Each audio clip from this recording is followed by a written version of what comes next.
السلام علیکم ورحمۃ اللہ وبرکاتہ۔ الحمد للہ رب العالمین والعاقبۃ للمتقین والصلاة والسلام علی سید الانبیاء والمرسلین، اما بعد اعوذ باللہ من الشیطان الرجیم، بسم اللہ الرحمن الرحیم۔ اتل ما اوحی الیک من الکتاب واقم الصلاۃ ان الصلاۃ تنہی عن الفحشاء والمنکر ولذکر اللہ اکبر واللہ یعلم ما تصنعون۔ 11ویں سپارے کا 21ویں سپارے کا آغاز اللہ سبحانہ و تعالی کے اس حکم سے ہوتا ہے کہ اے نبی، جو کتاب آپ کی جانب وحی کی گئی ہے آپ اسے پڑھیے، نمازوں کو قائم کیجیے، کیونکہ نماز ہی ایسی چیز ہے جو بے حیائی سے اور ہر برائی سے روکتی ہے۔ اللہ کا ذکر بہت بڑی چیز ہے۔ آپ جو بھی کرتے ہیں اللہ سبحانہ و تعالی اس سے باخبر ہے۔ یہاں سے 21ویں پارے کا آغاز ہوتا ہے اور اللہ سبحانہ و تعالی موٹی موٹی 3 چیزیں اس آیت میں ارشاد فرما رہا ہے۔ پہلی چیز، وحی کا نزول اس لیے ہوا ہے تاکہ اس کی تلاوت کی جائے۔ یہاں پر علماء نے وحی کی 2 قسمیں بیان کی ہیں جو علمی اعتبار سے غلط ہیں۔ وہ فرماتے ہیں کہ وحی کی 2 قسمیں ہیں، ایک ہے متلو اور ایک ہے غیر متلو۔ ایک وہ ہے جس کی تلاوت کی جاتی ہے یعنی قرآن، ایک وہ ہے جس کی تلاوت نہیں کی جاتی یعنی حدیث۔ لیکن علمی اعتبار سے حدیث کو غیر متلو کہنا غلط ہے، کیونکہ حدیث کی باقاعدہ تلاوت کی جاتی ہے اور سامع اپنے شیخ پہ باقاعدہ اس کی تلاوت کرتا ہے، شاگرد اپنے استاذ پر باقاعدہ اس کی تلاوت کرتا ہے اور استاد اس کو سن کر اس کو اجازت دیتا ہے۔ لہذا حدیث متلو ہے، وحی متلو ہے حدیث بھی، اور وحی متلو ہے قرآن بھی۔ اللہ سبحانہ و تعالی یہاں فرما رہا ہے کہ ہم نے جو وحی اتاری ہے وہ اس لیے تاکہ آپ اس کو پڑھیے۔ جب آپ اس کو پڑھیں گے تو نتیجہ یہ ہوگا کہ آپ میں عمل کا شوق پیدا ہوگا، اس عمل میں شوق کی وجہ سے آپ نمازوں کے پابند بنیں گے، اور جب آپ نماز پڑھیں گے تو یہ نماز آپ کو بے حیائی سے روک دے گی، یہ نماز آپ کو برائیوں سے روک دے گی۔ جو آدمی انتہائی بے حیا ہوتا ہے، انتہائی گناہگار ہوتا ہے، اس کی سب سے بڑی علامت یہ ہے کہ وہ اپنی عبادت میں سب سے زیادہ کوتا ہوتا ہے۔ اسی لیے شریعت نے نماز کو باجماعت قائم کر کے اس کی فضیلتوں کا انبار لگایا کہ تم نماز کو جماعت کے ساتھ پڑھو۔ جس قدر نماز کا خیال کرو گے اس قدر برائیوں سے بچ جاؤ گے، اور جس قدر نماز میں سستی کرو گے اس قدر برائیوں میں تم داخل ہو جاؤ گے۔ اللہ فرماتا ہے تم نے ذکر اللہ کو عام سمجھ لیا، اللہ کا ذکر تو بہت بڑا ہے، فضیلت کے اعتبار سے بھی، رتبے کے اعتبار سے بھی، مقام کے اعتبار سے بھی، فضیلت کے اعتبار سے بھی اللہ نے اسے بہت بڑا بنایا ہے۔ اور جو کچھ تم کرتے ہو اللہ سبحانہ و تعالی ان تمام باتوں کو جاننے والا ہے، لہٰذا اللہ سبحانہ و تعالی سے کوئی بات مخفی نہیں ہو سکتی۔ اگر تم اللہ کا ذکر اس طرح کرو گے جیسے اللہ نے کرنے کا حکم دیا تو کامیابی اور کامرانی ملے گی، اور اگر تم ایسے نہیں کرو گے تو پھر کامیاب اور کامران نہیں ہو سکو گے۔ اللہ سبحانہ و تعالی اس بارے میں ان تمام خصوصیات کا ذکر کر رہا ہے کہ جس کو منعقد کرنے کی صورت میں انسان کبیرہ گناہوں سے بچتا ہے اور سنگین گناہوں سے اور سنگین جرائم سے اپنے آپ کو بچانے والا بن جاتا ہے۔ وہ کون کون سی چیزیں ہیں؟ سب سے پہلی بات اللہ فرماتا ہے وَلَذِكْرُ اللَّهِ أَكْبَرُ وَاللَّهُ يَعْلَمُ مَا تَصْنَعُونَ۔ تم اللہ کا ذکر کیا کرو۔ اب اللہ کا ذکر دعائیں بھی ہے، اللہ کا ذکر قرآن بھی ہے، اللہ کا ذکر اس کے نبی کے فرمائے ہوئے، بتائے ہوئے، سکھائے ہوئے اذکار بھی ہیں۔ یہ سب ذکر اللہ میں داخل ہے۔ آپ اس کا اہتمام کیا کریں، خوب تلاوت کیا کریں، خوب تلاوت کو تفہیم کے ساتھ حاصل کیا کریں۔ ایک ہے پڑھنا، ایک ہے سمجھ کے پڑھنا، دونوں میں فرق ہے۔ جب آپ سمجھ کے پڑھنے والے بنیں گے تو اللہ سبحانہ و تعالی اس کے جملہ رموز آپ کو عطا فرما دیں گے. ہم سب کا مسئلہ یہ ہے کہ ہم قاری تو ہوتے ہیں, تلاوت تو کرتے ہیں, لیکن اس کو سمجھنے کی جد و جہد نہیں کرتے. جب ہم اس کو سمجھنے کی کوشش نہیں کرتے تو ہمیں پتہ ہی نہیں چلتا کہ یہ عذاب کی آیت ہے, یہ جنت کی آیت ہے, یہ فضیلت کی آیت ہے, یہ ثواب کی آیت ہے. یہاں پہ اللہ غصے میں ہے, یہاں اللہ اپنی مہربانی کا اظہار فرما رہے ہیں, اس لیے ہم پڑھتے چلے جاتے ہیں. تو ہم سب کو کیا چاہیے کہ ہم جب تلاوت کریں تو اس پہ غور کریں, اس کو سمجھنے کی کوشش کریں, اس کے ترجمے کو بھی پڑھنے کی سعی حاصل کریں, اس کی تفہیم کو بھی سیکھنے کی کوشش کریں, تاکہ ہمارا یہ پڑھنا ہمیں عند اللہ مقرب کر دے اور اللہ سبحانہ و تعالی کے ہاں ہمارے درجات کو بلند کر دے. پھر دوسری صورت یہ ہے کہ کسی بھی دین کے معاملے میں اپنی ذاتی رائے کا اظہار نہیں کرے کہ جی دین کا مسئلہ تو یوں ہے لیکن ہم یوں سمجھتے ہیں کہ اس کو ایسا کر لیا جائے. یہ چیز سمجھنا ہی غلط ہے. اللہ فرماتے ہیں وَقَالُوا لَوْلَا أُنزِلَ عَلَيْهِ آيَاتٌ مِّن رَّبِّهِ قُلْ إِنَّمَا الْآيَاتُ عِندَ اللَّهِ وَإِنَّمَا أَنَا نَذِيرٌ مُّبِينٌ. لوگوں نے اعتراض کیا کہ جی یہ کچھ نشانیاں اور جو معجزات ہیں یہ ان کے رب کی طرف سے کیوں نہیں اتارے گئے؟ اگر یہ نبی پر اتارے جاتے ہیں تو ہم پہ بھی اتارے جاتے, یا ہمارے لوگوں پہ بھی اتارے جاتے. یہ مخصوص پہ کیوں ہوئے؟ ہم تو نہیں مانیں گے, ہماری مرضی کے خلاف ہے, ہماری منشا کے خلاف ہے. فرمایا ایسا کچھ نہیں ہوگا. آپ فالوور ہیں, آپ تابع دار ہیں, آپ اپنی مرضی کا مطالبہ اللہ سے نہیں کر سکتے, کیونکہ آپ اللہ کے ماتحت ہیں, اللہ آپ کے ماتحت نہیں ہے. اللہ نے جو علامتیں اتاری ہیں, نشانیاں اتاری ہیں, معجزات اتارے ہیں, وہ اس لیے تاکہ آپ ان سے سبق سیکھیں اور اپنی اصلاح فرمائیں. جب آپ اپنی مرضی اور منشا کو نافذ کرنے کی کوشش کریں گے تو پھر آپ اس مقصد سے بے بہرا ہو جائیں گے جو معجزات کو اتارنے کا مقصود ہے. معجزات کو اتارنے کا مقصود کیا ہے؟ کہ انسان حیران ہو جائے اور اس کے دماغ میں نہ آئے کہ یہ ہوا کیسا ہے. یہی تو معجزہ ہے. اگر آپ کے دماغ میں آ جائے کہ کیسا ہے تو وہ معجزہ نہیں ہے. اللہ نے اپنے نبی سے شق القمر کرایا, اللہ نے اپنے نبی کو معجزہ دیا کہ 40 دن کی مسافت پر ہوتے تھے اور دشمن کے دلوں میں رعب بیٹھ جاتا تھا. یہ اللہ کا اپنے نبی کو دیا ہوا ایک بڑا معجزہ تھا جو اللہ کے نبی جناب محمد الرسول اللہ صلی اللہ علیہ وسلم کو دیا گیا. حضرات انبیاء کو ان کی قوموں کی حساب سے معجزات دیے گئے, اور یہاں رسول اللہ صلی اللہ علیہ وسلم کو ایک معجزہ کیا دیا گیا کہ آپ کو جوامع الکلم قرار دیا گیا. جوامع الکلم کیا ہے؟ کہ ڈھیر و ڈھیر باتوں کو مختصر بات میں سمو دیا کرتے تھے. یہ اللہ کی طرف سے بڑی شان تھی. پھر فرمایا کہ انسان کو چاہیے کہ اپنی آخرت کی فکر کرے. کل نفس ذائقۃ الموت ثم الینا ترجعون. انسان سب سے بڑی غلط فہمی میں یہ ہے کہ مجھے اللہ کے سامنے جا کے کوئی سوال جواب نہیں کرنا پڑے گا. یہ انسان کی سب سے بڑی غلط فہمی ہے. اللہ کہتا ہے ہر نفس کو موت کا ذائقہ چکھنا ہے, پھر وہ ہمارے پاس آئے گا. ہمارے پاس سے گیا تھا, پھر ہمارے پاس واپس آ جائے گا. اب جب ہمارے پاس آئے گا تو ہم اس کی تفتیش کریں گے, ہم اس کے نامہ اعمال کو کھولیں گے. رسول اللہ صلی اللہ علیہ وسلم فرماتے ہیں کہ سب سے ہوشیار ترین آدمی اللہ کے نبی علیہ السلام کی حدیث کے مطابق قیامت کے دن اللہ سبحانہ و تعالیٰ کے سامنے جھگڑا ڈال دے گا اور کہے گا اللہ میں نے تو کوئی گناہ نہیں کیا. اللہ کہے گا میں تو فرشتوں کو گواہ بنا کے لاتا ہوں. وہ کہے گا فرشتے تو آپ کے ہیں, میں ان پہ کیسے یقین کروں؟ اللہ کہے گا تمہارے نامہ اعمال کو پیش کرتا ہوں. وہ کہے گا اللہ یہ لکھنے والے تو آپ کے بندے ہیں, میں اس کو کیسے مانوں, میں نے کچھ نہیں کیا. اور اپنے دماغ میں یہ سوچ رہا ہوگا کہ میں نے اتنی ہوشیاریوں سے گناہ کیا ہے کہ کوئی گواہ نہیں ہے نعوذ باللہ اللہ کے پاس, اللہ میری پکڑ نہیں کر سکتے. اللہ سبحانہ و تعالیٰ کہیں گے بندے اگر میں گواہ لے آؤں تو مانو گے؟ کہے گا جی مانوں گا. آپ گواہ لائیے. اللہ کہے گا عینی شاہد لے آؤں تو مانو گے؟ کہے گا جی مانوں گا. اللہ کہے گا پھرو گے تو نہیں؟ کہے گا نہیں پھروں گا. اس کو یقین ہے اور وہ اپنے دل میں یہ بات کہہ رہا ہوگا کہ بھلا میرے خلاف گواہی دینے والا ہے کون؟ کوئی بھی نہیں ہے جو میرے خلاف گواہی دے سکے. اللہ سبحانہ و تعالی اس کے لیے گواہ کس کو پیش کریں گے؟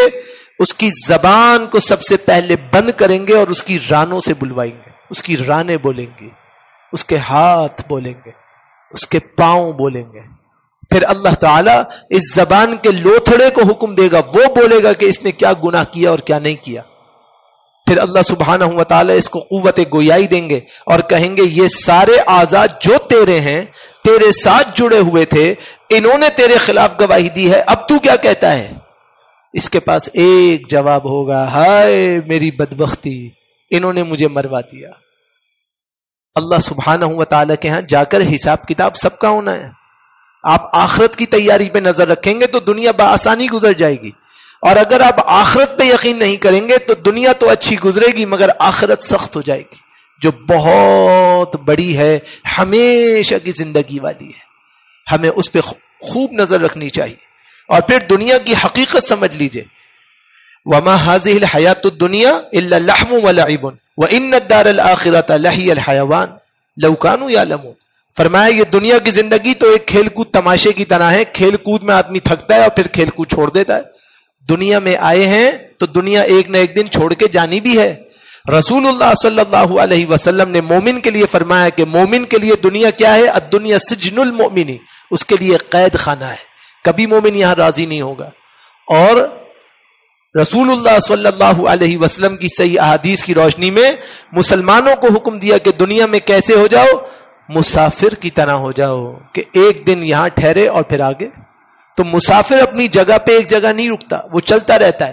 دنیا بھی کبھی ایک جگہ نہیں ٹھہرتی، یہ چلتی رہتی ہے، گھومتی رہتی ہے، لوگ پلٹتے جاتے ہیں، نسلیں بنتی جاتی ہیں، آگے بڑھتے جاتے ہیں. لیکن انسان یہ کہتا ہے کہ میں یہاں رہوں گا، میں یہاں ٹک جاؤں گا، ایسا نہیں ہو سکتا. بالآخر دنیا چھوڑ کے جانی ہے. اللہ فرماتے ہیں آخرت کی جو زندگی ہے وہ اصل زندگی ہے، جو ناتمام ہونے والی ہے، کبھی ختم نہیں ہوگی، ہمیشہ تک رہنے والی ہے. ہمیں اور آپ کو اس کی تیاری کرنی، ہمیں اور آپ کو اس کو سمجھنا ہے. اسی لیے اللہ سبحانہ و تعالیٰ فرماتے ہیں کہ کوشش کرتے رہو اپنے دین کے لیے اور ہمیشہ ہمیشہ اس کے لیے محنت کرو. والذین جاہدوا فینا لنہدینہم سبلنا، جو لوگ ہمارے راستوں میں مشقتیں برداشت کرتے ہیں ہم ان کے لیے راہوں کو آسان کر دیتے ہیں. وَإِنَّ اللَّهَ لَمَعَ الْمُحْسِنِينَ، اللہ تو نیکی کرنے والوں کے ساتھ ہے.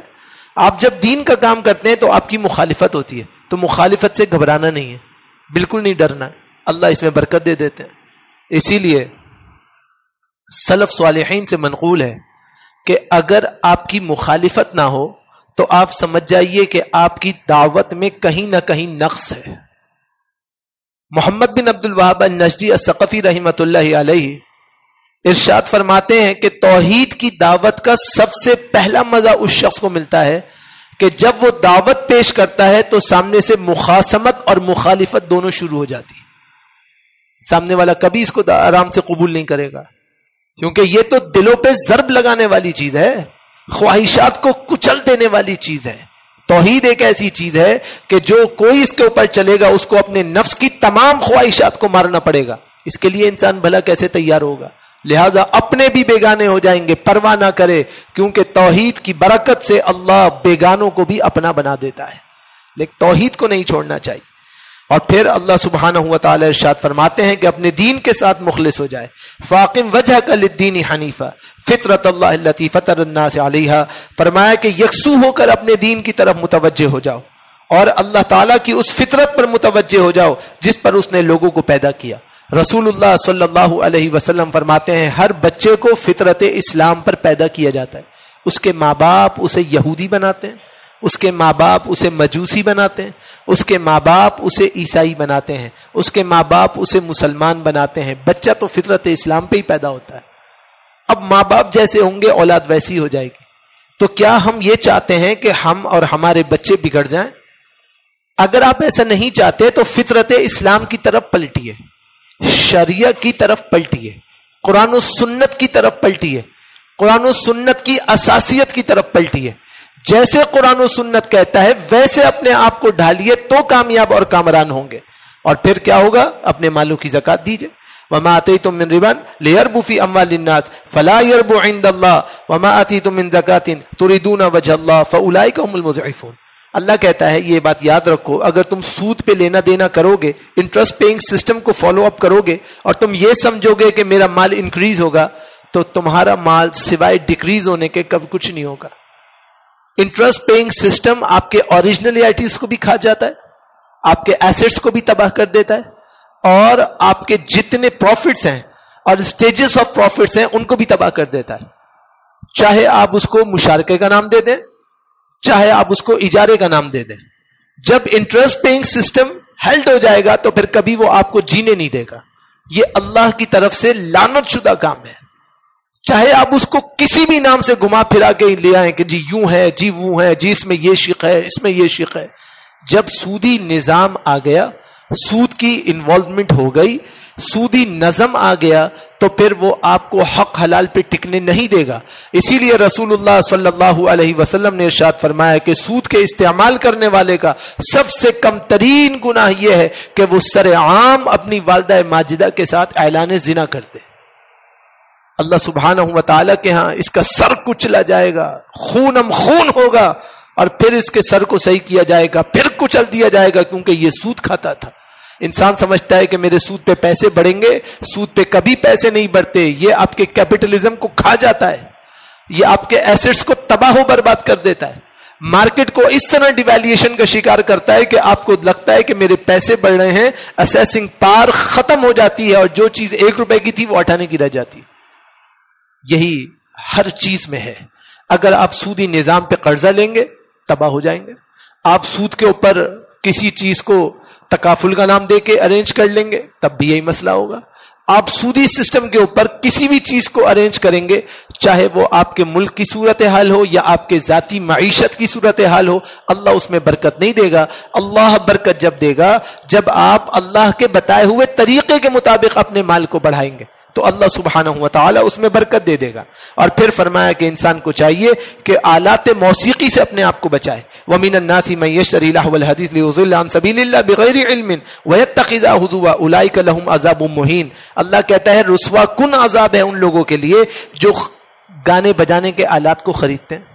آج کل ہمیں اچھا لگتا ہے نا کہ ایسے ساؤنڈ ٹریکس ہوں, ایسے سپیکرز ہوں, ایسے بوفرز ہوں, آواز ایسی ہو, اور ایسے ٹیناز ہوں, اور ایسے ڈرمز ہوں, اور ایسی بیسز ہوں اس کے اندر کہ بھائی واہ واہ بات کیا ہو اور کیا سے کیا نکل رہی ہو, آواز کیسی ہو اور کیسی سریلی بن رہی ہو, ایسے اس میں سسٹمیٹک ویز لگے ہوں اور ایسی ریئرلبٹی ہو کہ جس کی وجہ سے بات عجیب انداز سے بن جائے. ہم اس کو اچھا سمجھتے ہیں, شریعت اس کو اچھا نہیں سمجھتی.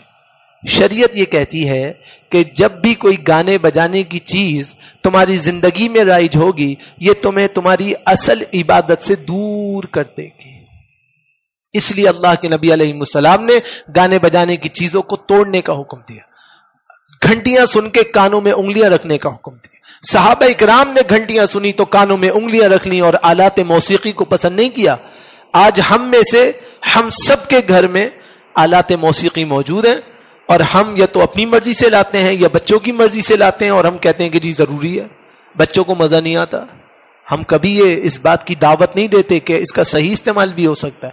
اس میں تلاوت بھی تو سنی جا سکتی ہے, اس میں نشید بھی تو سنی جا سکتی ہے, اس میں کوئی قرآن و سنت کی بات بھی تو سنی جا سکتی ہے. ضروری تو نہیں کہ اس کے اندر آلات موسیقی کو لگایا جائے اور موسیقی کو سنا جائے. جب آپ اس سے اجتناب کرنے والے بنتے ہیں تو اللہ سبحانہ و تعالی آپ کے لیے برکات کو اتار دیتا ہے. اور پھر فرمایا یا بنی اقم الصلاۃ وامر بالعرف وانہی عن المنکر واصبر علی ما اصابک ان ذلک من عزم الامور. انسان کو چاہیے کہ جناب لقمان کی نصیحت کو اپنے اوپر باندھ لے. جناب لقمان نے اپنے بیٹے کو کہا بیٹے نمازوں کو قائم کرنا, اچھائیوں کا آرڈر کرنا, برائیوں سے اجتناب کرنا, اور جو کچھ تم پر آزمائشیں آئیں اس پہ صبر کرنا, واویلا نہیں کرنا, کیونکہ یہی باعظمت اور عظمت والے کام ہیں, اور انہی کی بدولت انسان کامیاب اور کامران ہوتا ہے. اور پھر فرمایا وَلَا تُسَائِرْ خَدَّكَ لِلنَّاسِ. لوگوں کے سامنے اپنے گالوں کو پھر پھر کے نہیں جانا کہ اس سے نہیں ملوں گا, اس سے نہیں ملوں گا, اس کو نہیں دیکھوں گا, اس کو نہیں دیکھوں گا. یہ شیطان بہکاتا ہے, شیطان یہ سارے کام کرواتا ہے. آپ نے اس سے بچنا ہے. وَلَا تَمْشِ فِي الْأَرْضِ مَرَاحًا, زمین پہ اکڑ کے نہیں چلنا ہے. ان اللہ لا يحب كل مختال فخور. اللہ تعالیٰ 2 قسم کے لوگوں سے نفرت کرتا ہے. ایک وہ جو تکبر کرے, کیونکہ اللہ کہتا ہے بڑائی میری عظمت ہے. دوسرا جو ناحق اپنی تعریف خود کرے, شیخی خورا بن جائے, اللہ رب العالمین اس کو بھی پسند نہیں فرماتا. اور آخری بات کیا ہے, اللہ سبحانہ و تعالی اس بات کو پسند کرتا ہے کہ آپ عملی طور پر اطاعت کی اصلی تصویر بن جائیں. واتبع ما یوحى الیک من ربک ان اللہ کان بما تعملون خبیرا، جو کچھ آپ کے جانب آپ کے رب کی طرف سے وحی کی جاتی ہے اس کی تابعداری کر لیں، اور اس بات کو اچھی طرح سمجھ لیں کہ اللہ سبحانہ و تعالی ہر عمل سے باخبر ہے۔ جب ہم شریعت کی پاسداری کرنے کی نیت کریں گے اللہ تعالی ہمیں انشاءاللہ توفیق دیں گے، اور اللہ سبحانہ و تعالی ہمارے دستے بازو بن جائیں گے، ہمیں سیدھے راستے پہ چلنے کی توفیق دے دیں گے، اور ہم اس سیدھے راستے پہ گامزن ہو جائیں گے۔ لیکن جب ہم کہیں گے کہ ہمیں سہولیات مل جائیں تو ہم سہولیات کے طالب بنیں گے، شریعت سے دور ہو جائیں گے۔ لہٰذا ہم سب کو چاہیے کہ ہم غور کریں، اپنے گریبان میں جھانکیں، ہم سب خود فیصلہ کریں۔ مومن کے لیے ایک آئینہ ہوتا ہے، اپنے اندر جھانک کے دیکھ لیں کہ مجھ میں ایمان ہے یا کمی ہے، اگر کمی ہے تو اس کو پورا کرنے کا ارادہ کر لیجئے، اور اگر پورا ہے تو انشاءاللہ اس پہ ثابت قدم ہو جائیے۔ اللہ رب العالمین سے دعا کرتے ہیں رب العالمین نے جو کچھ بیان کرنے کی توفیق دی، اللہ تعالی ہمیں اس پر عامل بننے کی توفیق نصیب فرمائے، اور قرآن کریم کا اہل بننے کی توفیق نصیب فرمائے، اور جن صفات کو اللہ نے ناپسندیدہ قرار دیا ہے ان تمام صفات سے بچ کر ہمیں شریعت کا متبع بننے کی توفیق نصیب فرمائے۔ اقول قولی ھذا استغفر اللہ لی ولکم ولسائر المسلمین۔